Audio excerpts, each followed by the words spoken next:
Indonesia's large. It's the largest part of ASEAN for sure, part of the G20 as you mentioned. But without ASEAN, it is much smaller. ASEAN, 10 member states, if you act together, you don't get picked off by the big powers, right? You have much more leverage, sort of have economies of scale, we can call it. So ASEAN provides much more of a buffer and economic and political security for Indonesia in its place in the world. So Indonesia, by strengthening the ASEAN-centered institutions, by leading ASEAN and RCEP, for example, that's where Indonesia will have leverage, and that's where Indonesia can make the biggest difference. ASEAN's role in balancing major power lies effectively in using its position to defend its economic interests. So that's what actually ASEAN needs to do. The real challenge to ASEAN's relevance is actually the erosion of an open economic order, as we said before, which is directly impact to prosperity and security. So then what ASEAN can do, and it has a platform, which is RCEP, and because it is the world's largest trade agreement, it provides ASEAN a unique platform to shape a regional economic order that aligns with its members' interests. So yeah, if RCEP can bring back the role of being the leader of RCEP, I think that would be what ASEAN can do to effectively go ahead with the strategic competition. Hello, welcome to CSISpotlight Inside with me, your beloved host, R.D. Perdana. Today we'll explore the evolving global economic order amid rising geopolitical turbulence. We already have two distinguished guests who will join me to bring unique perspectives on the subject. Joining us today, Professor Cyril Armstrong, Professor of Economics from the Australian National University. Please say hi to our listeners. Hi, everybody. Good to be here. And also, we have our friend here, Rania Teguh, as a PAFTAD or Pacific Trade and Development Scholar at the Crawford School of Public Policy, ANU. Please. Hi, everyone. All right. So it's very good to have you here. We really appreciate it.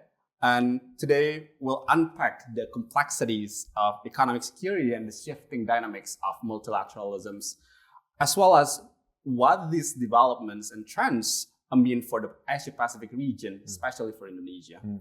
So yeah, Professor Armstrong, I would say.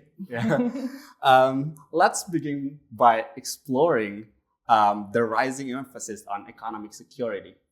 What is the definition of economic security? Is it like military thing, or what is it? Good question to start. And please call me Shiro. I'm much more comfortable with that. It's a very good question because people have different definitions. So people equate the idea of geoeconomics with economic security, with all sorts of different ideas, and it's good to be clear on what we mean. So there are a few sort of definitions we can work with. I think the most basic is the idea of protecting people's living standards. So the ability to meet your necessities and living standards, that's sort of the most basic idea of economic security. Other countries at times have used it to think about energy security, the access to energy, to keep the lights on and the heating on. But these days, it's being used in a way that where there's so much uncertainty internationally, we need economic security policies to protect our national economic interests. So it's sort of national economic security and the ability to have strategic autonomy, I think is one way the Japanese describe it, strategic autonomy, and for Japanese, it's strategic indispensability as well. So that really, at the heart of it, strategic autonomy means the ability to avoid being coerced economically by another country. And that's not surprising because countries have started to weaponize trade and weaponize economics, mainly the big powers. So that's where the emphasis has been on economic security. All right. Okay. So, like as I mentioned before, amid the rising geopolitical tensions, what do you think, as researchers as well as professors, in terms of economic security? Do you think that there is any trends? Either protectionisms or more open, or what is the trends of economic security lately?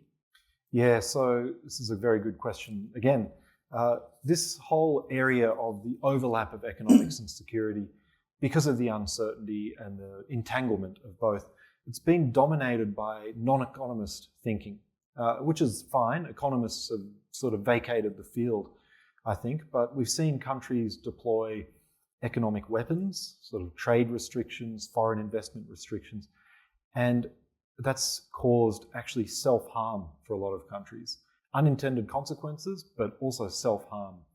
So it's, I think, for academics, for think tankers, it's important to think about what it actually means from an economic perspective. What are some of the costs of these policies and what are the consequences as well? So that's where I think the trend has gone for academia. And you mentioned protectionism. This new label of economic security and rising protectionism, it's all a bit mixed up. So we've got to be pretty clear on what we mean and what we're talking about, because now in the name of economic security, and it sounds sensible, securing your economy, making supply chains more resilient, having critical infrastructure protected from foreign interests, all these ideas sound sensible, but it's very difficult to separate out some of these policy measures that countries are putting on from protectionism, just naked protectionism. And I think we've seen that in the United States most of all, but in Japan and Australia, two other countries that I follow closely and work on, the economic security policies are fairly new, and there's a risk, I think, that they become a source of empowering inward-lookingness and rising protectionism. So I think there's some pretty big risks involved here. I see. All right. Okay. Rania, it's a very interesting conversation about economic security, right? I heard that you are studying more into the regional trade and also cooperation, right? So do you have a say about the economic security, especially in the region, especially in ASEAN or Asia Pacific? Yeah, I think there are, because of the shifts in economic priorities in the region, there are probably like three key ways that is actually affecting the region. So the first one is the supply chain integration. And then we also see human capital and productivity pressures. That's the second one. And maybe the third one is like the increased demand for a green transition. So for the supply chain integration, we see that global value chains are becoming increasingly regionalized. So firms aim to mitigate risk associated with concentrated supply networks. For example, the critical minerals. Exactly. Right? Yeah. So that's one of the key messages that also has come out of Indonesia, for example, the nickel export ban, which also linked to the green transition point. So, the past couple of years, we've seen like a deeper intra-regional trade, and then we've also seen, also empirically, we've also seen countries like Vietnam, Malaysia gaining from these trade networks that are now more regional.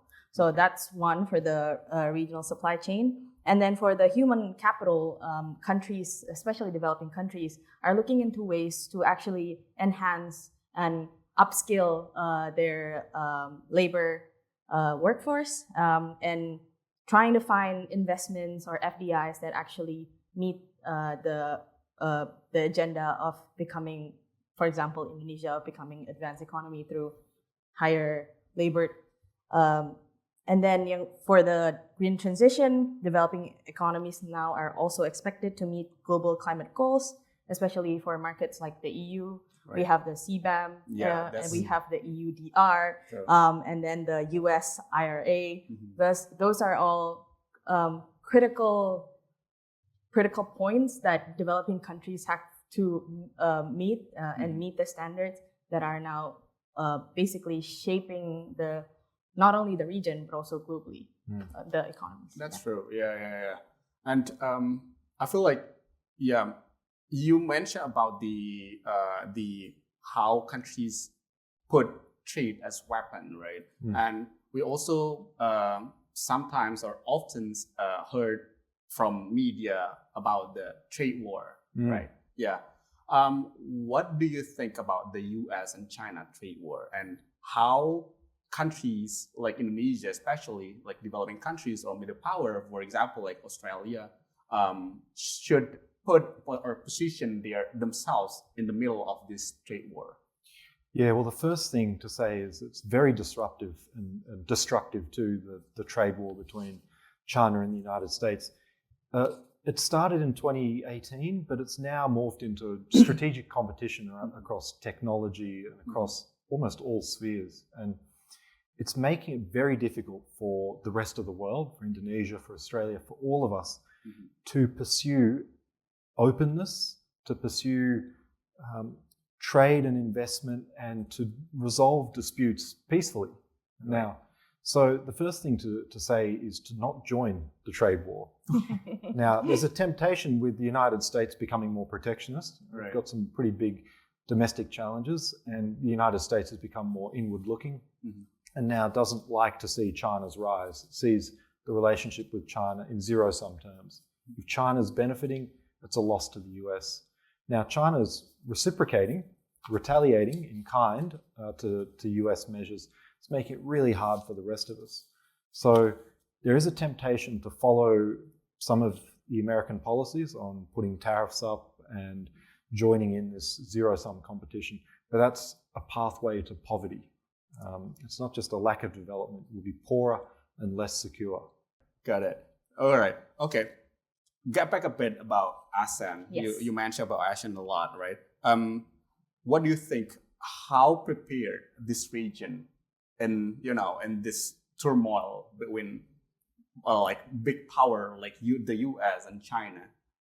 What do you think about that? So ASEAN's role in balancing major power lies effectively in using its position to defend its economic interests. So that's what actually ASEAN needs to do.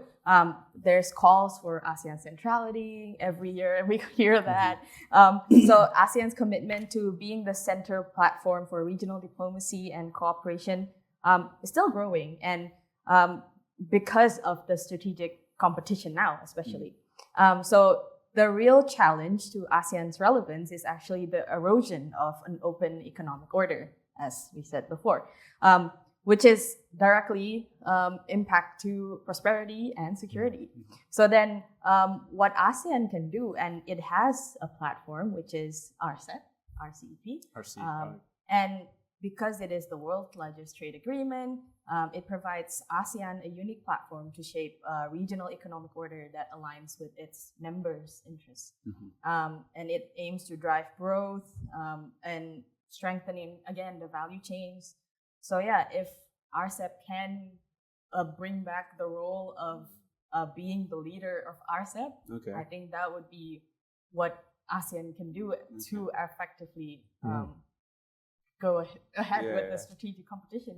Yeah, you mentioned about this economic cooperation and I would say platform. Yes. Not only RCEP, right? We have CPTPP, Comprehensive and Progressive Agreement on Trans-Pacific Partnership with the US, right? And with the US out of it, and they laugh. And we also have many others like the OECD, or Indonesia right now is one of the members of the G20, right? And as we know that lately our foreign affairs minister just went to one of the summit, BRICS summit, right? And that's also a platform of economic cooperation, right? And we have many other like economic cooperation in the world. And what do you think about that? I mean, do you think that Indonesia needs to, join every economic cooperations in order to enhance their economic resilience as well as economic security? Or do you think that we need to filter some, and what do you think? So I think there's no problem in joining as many arrangements as you want, but the key is to be strategic and recognize what you're doing it for.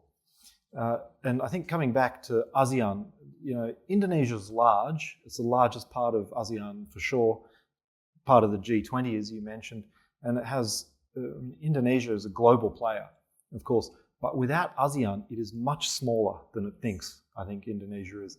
ASEAN, 10 member states, if you act together, you don't get picked off by the big powers, right? You have much more leverage, you sort of have economies of scale, we can call it. So ASEAN provides much more of a buffer and economic and political security for Indonesia in its place in the world. So Indonesia, by strengthening the ASEAN-centered institutions, by leading ASEAN and RCEP, for example, that's where Indonesia will have leverage, and that's where Indonesia can make the biggest difference. So as part of that, joining BRICS, joining CPTPP to push through economic reform, joining the OECD, I think so long as there's a focus on the neighbourhood in Southeast Asia and managing those relationships and leading, that's a huge plus and a great position to start. And then joining BRICS won't make that much difference. CPTPP will require a lot of reform, and it's not about getting access to markets abroad, it's about reforming the domestic market here. I see. And do you think that cooperation like that could be able to mitigate the risks of developing countries have? For example, like limit of fiscal and also credit ratings and et cetera, to improve their domestic power in order in international economics. Do you think that it's effective, or what do you think? So just joining these groups won't help with that at all. Well, it may a little bit, working together, sharing best practice, but it's really doing the difficult work at home. Reform, improving institutions gradually, improving governance, economic governance, and that takes time and takes effort. And I think where the international institutions and these groups come into it is as external pressure. So if Indonesia wants to join OECD, there are a number of things that Indonesia needs to do. That nicely ties in with an agenda that would help you deal with all these domestic challenges. Right. To join CPTPP, you have to reform state-owned enterprises, you have to make all sorts of other reforms that's good for the Indonesian economy. So I think that's how you'd use these arrangements, and the RCEP and ASEAN arrangements are perfect as an agenda setter for Indonesia and the region to help deepen and make more resilient these supply chains. I see. Okay. And Rania, how do you think these developments, we have a lot of accession to these initiatives, right? And do you think that these developments and progress could be able to shape our future? And what are the priorities of Indonesia? What to do in the future? Is it possible for Indonesia to just follow the streams and also just follow the streams, be members, and what are we supposed to do in these initiatives? At the end of the day, as mentioned by Shiro, it's all about domestic reforms. It's all about making our institutions better. It's all about basically just making us better, and then we're able to attract, for example, FDI, and we have an open market that works. And all of that would follow through if we have a very strong institution and strong domestic market that's also strong. So I think three priorities again. I'm just coming back to all the threes. So one would be balancing the nationalism and being able to be in the global integration and global economic integration. So we're quite known, like Indonesia is quite known for being rather nationalistic on a lot of our trade policies. So being able to manage that, for example, now again we have the nickel export ban, and then we have the new ministry that's also known as the investment and downstreaming ministry. So being able to balance that, but also looking at what domestic reforms that can be done through the process of accession to OECD, for example. For example, the OECD has the corruption chapter. That would be really great in terms of institutional reforms. And then on top of that, because we're doing OECD, then we can also do CPTPP at the same time, and being able to kill two birds in one stone, or get two roses by one hug. I don't know. New term. So being able to get the domestic reforms going while also joining these trade agreements or other economic agreements. That would be beneficial for Indonesia. I think just not letting things like BRICS be a distraction. Yeah. So it might sound difficult to join trade agreements and open your economy and liberalize and reform when protectionism's on the rise everywhere. But especially in North America and Europe, that makes it a very hostile external environment. Now, Indonesia doing this alone is tough, but in Indonesia's interest. But Indonesia has platforms, ready-made platforms like RCEP, like APEC, like the G20, and the president will attend these summits. That's true. Yeah, these are platforms where Indonesia showing some leadership makes it so much easier for other countries to do the same. Do you have any suggestions for APEC summit and G20 next month, right? It's in Latin America, Peru and Brazil, right? Yeah, well, I think to take a strong message from Indonesia about the support for rules-based economic order. And again, Indonesia's large, but we're really, in economic terms, still a small open economy. You can't affect the global price, right? So in that sense, we're really only talking about two great powers, and the rest of us, including Indonesia, rely on the rules-based economic order, the multilateral trading system, to protect our interest. So the alternative, if that breaks down, is closing markets internationally. You won't have places to export to, it'll be harder to open up your economy. So a signal from the president, a signal from Indonesia of leadership, not even leadership, just affirmation of the multilateral system and how important that is. Right.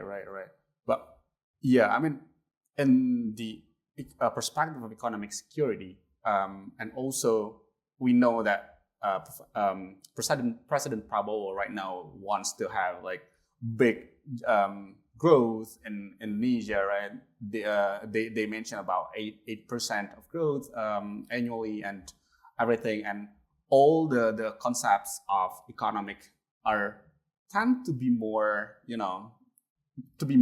I would say, protectionist ideas rather than open ideas.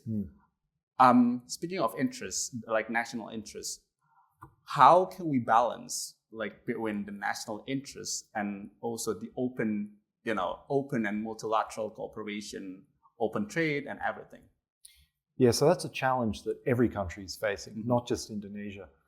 It's pretty important that think tanks, research institutes like CSIS continue to put the argument and the evidence in public. That's what ultimately, in the longer term, medium term too, will win the day and reduce the number of policies that are inward looking, you'd hope. But CSIS is very influential here, working with other think tanks in the region and partners outside. And I think you have to continue to make that argument that we are not going to, as a country, reach 8% growth with these sorts of inward-looking policies. No country really has. You look at the history of development in this part of the world, in Northeast Asia with Japan, South Korea, and even China now. Vietnam is not growing so quickly because of protectionist policies. It's the opposite. So there are plenty of experiences to draw on, positive and negative, from just Indonesia's neighbors. I see. All right. Okay. So, and Rania, what about you? Do you have any recommendations for Indonesia to, balance between short-term agenda and also, the long-term vision? As we know that we have this golden Indonesia 2045 and everything. So, what do you think? I have a couple of points, but it's actually drawn from Hatip Basri's article at the East Asia Forum a couple of weeks back when President Prabowo was inaugurated. So we have the new administration really wants that 8% growth, but it's not going to be easy. So that needs a significant boost in domestic savings and foreign investment, and that foreign investment should be particularly in export-oriented industries. So raising Indonesia's stakes to GDP ratio, improving human capital, and fostering a better investment climate. That would close the savings investment gap And again, the FDI should be channeled into export sectors that drive job creation, much like what Shiro said, Vietnam, to help sustain growth and avoid pressures in Indonesia's currency, rupiah. And also, it is really important to support the middle class. Formal sector jobs, we need much more of them. That's true. And maybe creative industries. I do believe that Indonesians are very creative. We're just really good at creative industries. And also formalize them. Exactly. Right? Making them a formal job and making those people be able in the position that they have a sustained payment, payroll, and all that. Making that available would be one of the key drivers in maybe short-term, not so short-term, but somewhat short-term goals for the long-term economic resilience for Indonesia and trying to get that 8% going. All right. Okay. This is my last questions for both of you. This is the same question, and I just need a quick answer for you to come up with. Like we face a new administrations right now. We have this 8% of target, as well as we have challenges domestically. On the other hand, we have the opportunities, like you mentioned, about the multilateral, plurilateral as well, cooperation globally. And do you think that Indonesia is on track to pursue its vision as a developed countries and by 2045 or even more or even faster than that? And what's the sort of the strategy? Oh, it's not going to be a short answer, but yeah. Well, as to whether Indonesia's on track now, the growth rate is not 8% now, so not there yet. But as opposed to your last bit of your question, as Rania said, the ideas are clear. I mean, you have a lot of brilliant economists and reformers throughout academia, think tank, and government in Indonesia. I think it's a matter of getting the narrative right, getting the ideas up to the president, to the advisors. I think this idea of an economic council that you have, this new 7-person economic council, is a great idea. Now, how that feeds into decision making will be very important. So again, like I said, the export-led growth model that's worked all around Indonesia by neighboring countries, there's no reason why that shouldn't work in Indonesia. And Indonesia is a bit behind the rest of the region in integrating into global value chains. You can't make everything in Indonesia. Not even China can make everything in China. They rely on a lot of imports, of course. You need to import to export. So I think the lessons are there, and you've got the capacity and the capability and the thinking. It's just about how to mobilize that political will and win the arguments and the narrative in public. Okay. How about you? I think knowing that the new president is now known as the human capital president, I think that would be a key driver to actually making the changes, making the reforms, and just probably supporting the ideas that are there, but making sure that the ideas are in line with global economic integration, and making sure the narratives, again, that come from the economists are delivered to the president, and maybe even showing him the positives and negatives that come with certain decisions. I feel like being able to deliver that to him would be critical in making Indonesia that 8% country, or not even 8%, but just trying to have more than the 5% that we currently have since the Jokowi administration. All right, that wraps up all. Well, thank you very much for coming and for sharing to our listeners today. And that wraps up today's discussion on restoring the global economic order amid geopolitical turbulence.